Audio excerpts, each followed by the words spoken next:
Hello everyone! Welcome to my journey, Life with Christ, without Christ. Dito po ako ngayon sa Tayaba City at katatapos lang po ng aking health presentation sa mga solo parents. At may mga kasunod pa po akong mga seminar.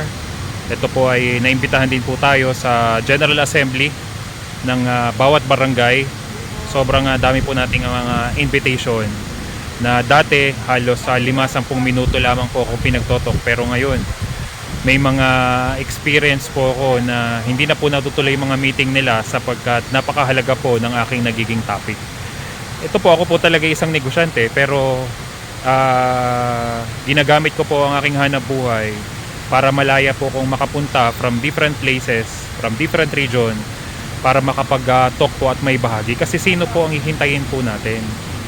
Base po sa pag-aaral sa United States, 15,000 po ang namamatay buwan-buwan dahil lang po sa maling medication. Pinag-uusapan pa lang po doon ay United States. Paano po yung ibang bansa? Paano po yung bansang Pilipinas? Yung mga terorista nga po ay sinusugod ang iba't ibang mga bansa. Talagang grabe na ang ipinaglalaban ng gobyerno. Pero sino po yung lalaban sa maling sistema ng medication, maling sistema ng pagkain kung wala pong tatayo? Kahit po ako'y mag-isa, naniniwala po ako that if God is with us, who can be against us?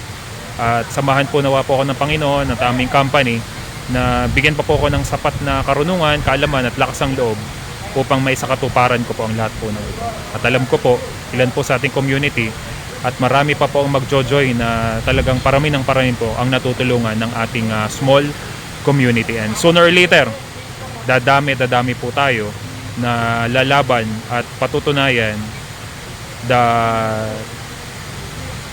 food that we eat are the kind of medicine na makakatulong po sa atin. We don't need mga food supplement at mga medicine na binibigay po ng napakaraming dalubhasa. Pagkain lang, itatama lang po natin. Yun lang po. Always remember, we can live without Christ, but we cannot live without Christ. God bless.